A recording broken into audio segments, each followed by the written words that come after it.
Nicolas Kerdraon, bonjour. Bonjour. Bonjour. Donc, conseiller municipal et communautaire à Vitré depuis 2020. Et puis, vous avez été aussi adjoint au maire à Saint-Michel-en-Grève dans le 22, de 2008 à 2014. Exactement. Et puis, vous avez rejoint la liste de Daniel Queff. Alors, pourquoi déjà dans un premier temps ? Daniel, pourquoi ? Parce que moi je pense que j'ai été de la plupart des combats de Daniel depuis un certain nombre d'années. On se connaît depuis justement l'époque où j'ai été adjoint au maire à Saint-Michel-en-Grève et où on se bagarrait avec nos petits moyens contre les marées vertes. Puisque Saint-Michel est une commune de moins de 500 habitants qui est sinistrée depuis les années 70 par les marées d'algues vertes. Donc, et Daniel, à l'époque, était, je pense, était venu nous soutenir à Saint-Michel. Et depuis cette époque, on est resté sur la même longueur d'onde et j'ai participé à un certain nombre de campagnes et de combats avec Daniel. Ambition numérique et mobilité ont été vos thèmes de réflexion, entre autres. Alors, l'accès au numérique aujourd'hui en Bretagne, c'est une problématique sur certains territoires ?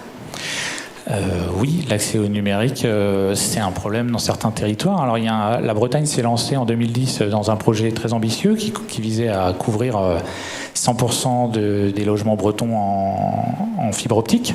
Donc ce projet a bien avancé. Au départ, la Bretagne était, on va dire, un peu pionnière sur ce sujet. Et depuis, le projet a pris beaucoup de retard.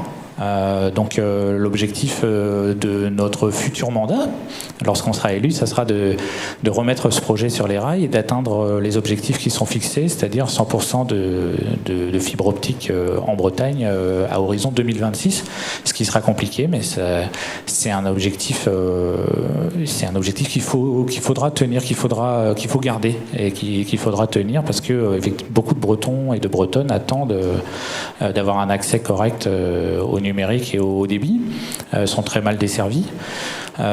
Sur ce même thème, il y a aussi dans nos réflexions la lutte contre l'électronisme, ce qu'on appelle l'électronisme, c'est-à-dire la difficulté pour un certain nombre de personnes, et notamment les personnes âgées, d'accéder à l'Internet, à toutes les technologies numériques qui sont aujourd'hui nécessaires, ne serait-ce que pour déclarer des impôts, pour les agriculteurs, pour tous ceux qui ont des entreprises, etc. Donc il y a aussi un volet très important sur ce sujet dans nos réflexions. Voilà. On a une vision. La Bretagne est une terre d'innovation sur ce domaine-là. On a des pôles d'excellence sur le numérique, sur la cybersécurité, sur le pôle imagerie réseau, avec toute l'histoire qui a émané notamment de Lannion et de Rennes. Donc Daniel évoque souvent le CELIB dans le projet Bretagne ma vie. Derrière ce projet, dans le projet du CELIB, il y avait le développement justement de télécom et d'industrie numérique en Bretagne. Et nous sommes les héritiers de ça, moi notamment, parce que c'est mon métier. Mais voilà, donc ça va être tout un défi aussi de préserver, de maintenir, de mettre en valeur, de continuer à mettre en valeur ces pôles d'excellence et d'attirer les jeunes vers ces métiers du numérique qui sont les métiers porteurs d'emploi, notamment en Bretagne, qui ont besoin d'être féminisés, mais qui sont porteurs d'emploi. Et puis le troisième volet qui est sous-jacent à tout notre projet à Bretagne ma vie, c'est l'environnement, la sobriété énergétique et en termes de santé, etc. L'impact du numérique. Faut que le numérique soit vraiment un impact positif, comme le reste de notre proposition. Oui, le numérique va rejoindre différents thèmes. On parle de transversalité encore une fois, mais vous avez dit on doit féminiser aussi le numérique. Puis le numérique, c'est aussi la sécurité, c'est aussi beaucoup de sujets finalement. Hein. C'est l'économie, c'est l'emploi. Oui, c'est ça. C'est-à-dire que c'est devenu sous-jacent au développement économique, donc à la création d'emplois. Et comme je le disais, en Bretagne, on a cette histoire avec les nouvelles technologies, avec le numérique, qui est une histoire forte et qu'il faut préserver, il faut renforcer. On sait que c'est difficile. À Lannion, par exemple, il y a eu des plans sociaux, etc. Donc, il faut maintenir et renforcer cette industrie parce que c'est des métiers qui sont plaisants. Et je pense que les femmes avec qui je travaille, moi, avec qui j'ai la chance de travailler dans mon métier, s'y plaisent et c'est intéressant ça serait intéressant de féminiser ces métiers scientifiques et techniques. Et puis un dernier point sur les mobilités. Alors oui, les mobilités, c'est un vaste sujet. Je sais que on est pris par le temps, mais alors on a beaucoup travaillé. C'est vrai qu'on est quelques-uns à intervenir ce soir, mais il y a vraiment Bretagne ma vie, c'est un travail d'équipe. Et je commencerai pas à citer des gens parce que sinon ça va être compliqué. Mais sur les mobilités, nous notre réflexion s'est portée sur 3 axes. Les mobilités du quotidien, c'est vraiment le sujet. La Bretagne a énormément investi dans une ligne de LGV. Qui a des impacts positifs évidemment et qui a aussi des impacts négatifs sur les prix de l'immobilier, etc. On le sait.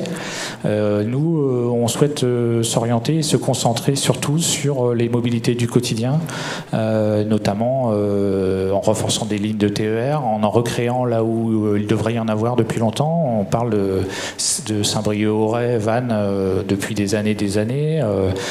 Fougères, Rennes n'existe pas alors que la ligne Vitré-Rennes est la ligne la plus fréquentée de Bretagne. Donc ça aurait vraiment du sens. Il y a Brest-Quimper qui est aussi un vrai chantier. Donc il y a beaucoup de sujets. Et puis surtout, donc ça c'est le premier axe. On a vraiment réfléchi sur les mobilités du quotidien. On veut renforcer l'investissement dans les mobilités du quotidien.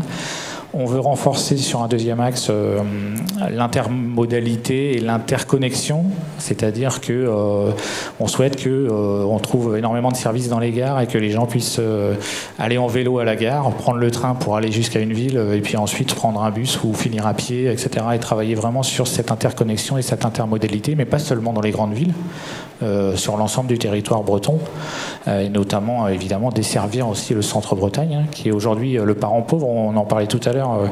En Bretagne, toutes les infrastructures de transport vont de Brest à Paris, que ce soit les voies express, les voies ferrées et évidemment les avions. Donc il faut réfléchir aujourd'hui à interconnecter le nord et le sud de la Bretagne, de Saint-Brieuc à Vannes, on en a parlé, de Brest à Quimper, etc., ou de Saint-Malo à Nantes, si on veut.